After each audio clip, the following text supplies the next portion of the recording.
জোড়াসাঁকো ঠাকুর পরিবারের বিখ্যাত প্রিন্স দ্বারকানাথ ঠাকুর তার কর্মজীবন শুরু করেছিলেন ব্রিটিশ ইস্ট ইন্ডিয়া কোম্পানির নিমকি দেওয়ান বা লবণ কর্তার পদ দিয়ে। তার প্রথম পোস্টিং ছিল সেই বাগুনটি। কলকাতার বরানগর ঘাট থেকে ইছামতি দিয়ে তিনি সেখানে যেতেন।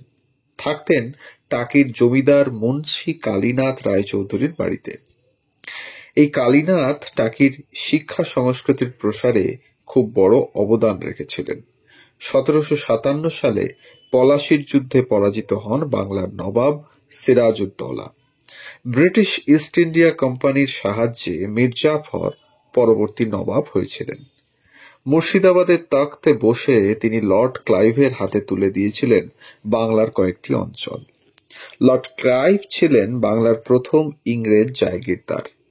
ওই সময় থেকে বসিরহাট একটি মহকুমা হিসেবে চিহ্নিত হয়। ইছামতির নোনতা জল থেকে নুন তৈরি হতো তখন। ইছামতি ধারে বর্তমানে সোলাদানার বাগুন্ডি গ্রামে ইংরেজ কোম্পানি সল্ট সুপারিনটেন্ডেন্ট অফিস খুলেছিল। নুন বিকিকিনির একটা জমজমাট কেন্দ্র হয়ে ওঠে বসিরহাট। পরবর্তীকালে ব্রিটিশ আমলেই ১৮১০ সালে বসিরহাটে রমরমিয়ে নীলের ব্যবসাও শুরু হয়। একই সঙ্গে নীল আর নুনের ব্যবসা করে প্রচুর মুনাফা করত ইস্ট ইন্ডিয়া কোম্পানি। ইছামতির দুধারে নীলকুঠি তৈরি হয়। আসলে ইছামতি নদী ওই অঞ্চলের প্রাণকেন্দ্র। ১৮৪০ সালে এই নদীর ধারে হাট শুরু হয়। নদীপথেই পণ্য সরবরাহ করা হতো। বসিরহাটের পুরনো বাজার চালু হয় ১৯০০ সালে, আর ১৯২২ সালে নতুন বাজারের পথ চলা শুরু হয়েছিল। ব্রিটিশ আমলের শেষ দিকে বসিরহাট হয়ে উঠেছিল কৃষকদের তেভাগা আন্দোলনের এক গুরুত্বপূর্ণ প্রাণকেন্দ্র। তবে বসিরহাটের ইতিহাস খুব প্রাচীন।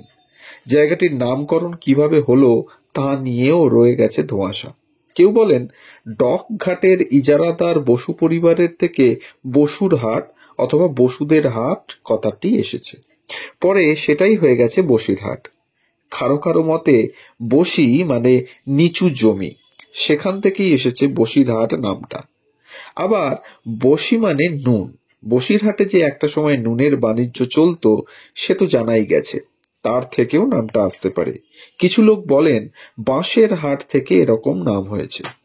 বসতি থেকেও বসিরহাট নামটা আসতে পারে, এই সম্ভাবনার কথাও বলেছেন কিছু মানুষ। ভাষাবিদ সুকুমার সেন জানিয়েছেন বসি নামের কোনো ব্যক্তির থেকে জায়গার নাম হয়েছে। তার মতে বসি শব্দের অর্থ হল জিতেন্দ্রীয়, স্বাধীন, মুক্ত কিংবা স্বতন্ত্র। এই যুক্তিকে অনুসরণ করেই বসিরহাটে একসময় করমুক্ত বাণিজ্য চলত বলে এই ধরনের নামকরণ হয়েছে জায়গাটার, সেটাও অনেকে দাবি করেন। আবার একটা প্রচলিত কথা হলো বশির মোহাম্মদ বা বশির খানের থেকে গোটা অঞ্চলের নাম হয়েছে বসিরহাট। তাই এই ছিল আজকের গল্প বসিরহাট নিয়ে। আমাদের গল্পগুলো যদি আপনাদের ভালো লেগে থাকে তাহলে অবশ্যই আমাদের চ্যানেল গল্প হলেও সত্যি একে সাবস্ক্রাইব করুন। পরবর্তী গল্প পেতে বেল আইকনটিকে প্রেস করে রাখুন। বন্ধুদের সাথে শেয়ার করুন, কমেন্টের মাধ্যমে জানান কেমন লাগছে। সবাই ভালো থাকুন। ধন্যবাদ।